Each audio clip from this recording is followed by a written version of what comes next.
अखिया रोई जब शादी तोहर होई।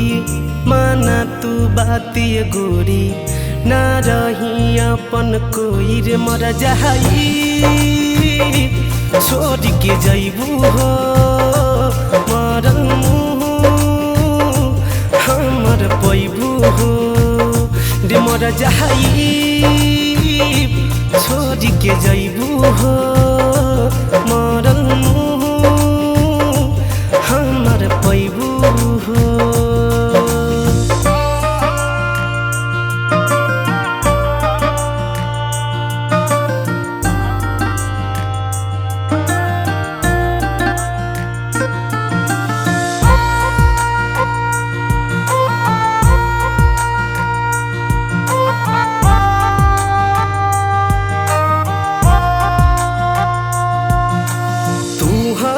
बचपन के प्यार हो तू हऊ जीवन हो आस बा तोहर बन बदुल्हा तू हमर दुल्हन हो।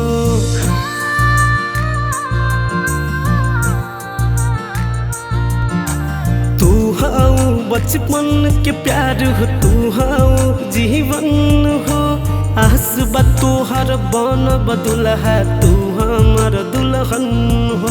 ना जइह तू ठुकरा के जिंदगी में हमरा आके मासूम नियन तोर चेहरा जी अब कैसे बिसरा के रे मर जाई छोड़ के जइबू हो मरल हमर पैबू हो रे मर जाई छोड़ के जइबू हो मरल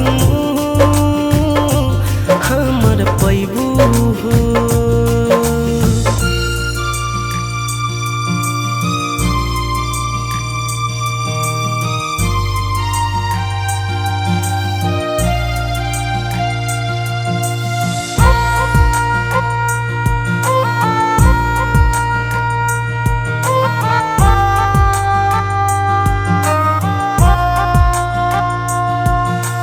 हरदम संगे रही है अपना राइटर अमित के जान से ज्यादा चाहिल तोहके तोरी जन पीड़ित के।